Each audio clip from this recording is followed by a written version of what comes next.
आकाश airport से बाहर निकला और कैब का इंतज़ार करने लगा। वह कैब पहले ही बुक कर चुका था। वह सोच रहा था कि कैब सही समय पर आ जाए और सही समय पर उसे गंतव्य स्थान तक पहुंचा दे।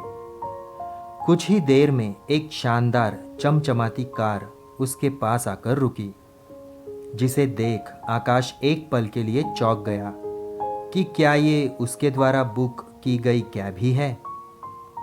उसका अंदाज़ा सही था, वो वही कैब थी।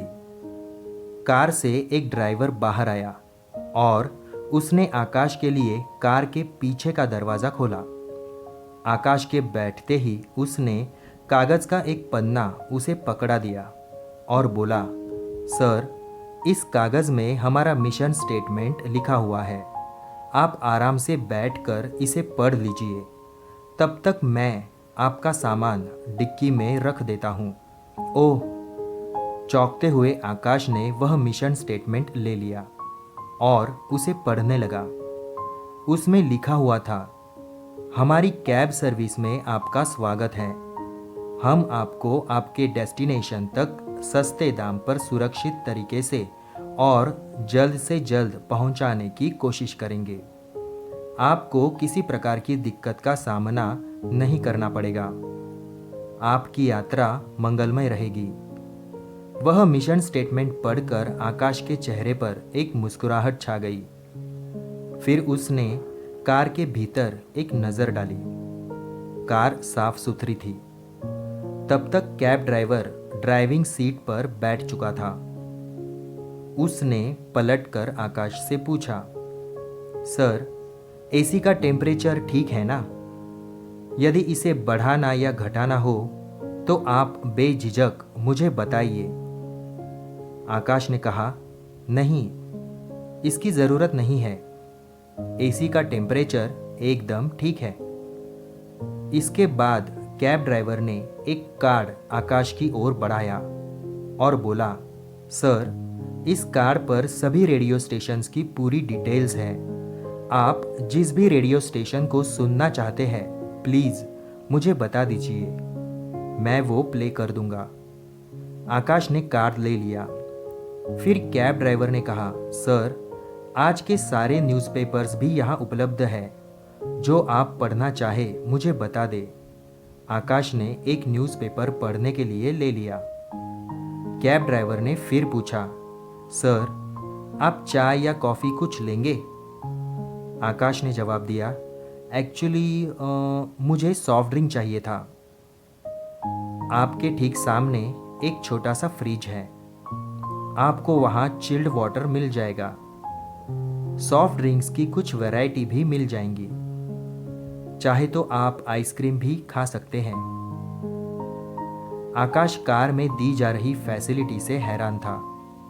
वह इन्हीं सब के बारे में सोच रहा था कि कैब ड्राइवर फिर से बोला, सर, आप इस शहर के बारे में कुछ पूछना चाहते हैं तो मैं आपको यहाँ के बारे में बता सकता हूँ। इस तरह आपको यहाँ की जानकारी भी हो जाएगी और रास्ता भी आसानी से कट जाएगा।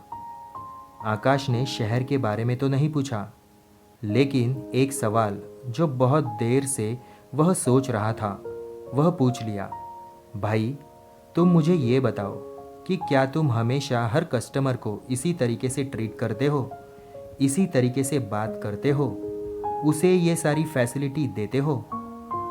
कैब ड्राइवर ने जवाब दिया, जी सर, लेकिन ये मैंने 1 साल पहले से ही शुरू किया है। यूँ तो 5 साल से मैं कैब चला रहा हूँ, लेकिन पहले ये सब नहीं करता था। मुझ में ये बदलाव एक कहानी लेकर आई। एक दिन कैब चलाते चलाते मैं रेडियो पर एक कहानी सुन रहा था। वो कहानी थी बाज और बत्तख की। उस कहानी में बताया गया था कि बत्तख कैसे क्वाक क्वाक कर हमेशा शिकायतें करती है, वही बाज हमेशा ऊपर आकाश में उड़ता रहता है। उस कहानी में ये बताया गया था कि यदि हमें कुछ अलग बनना है तो इस दुनिया से कुछ अलग करना पड़ेगा। बस ये कहानी मेरे दिमाग में घर कर गई। मैंने अपने साथी कैब ड्राइवर्स को देखा तो पाया कि जो काम मैं कर रहा हूँ वे सब भी तो वही कर रहे हैं।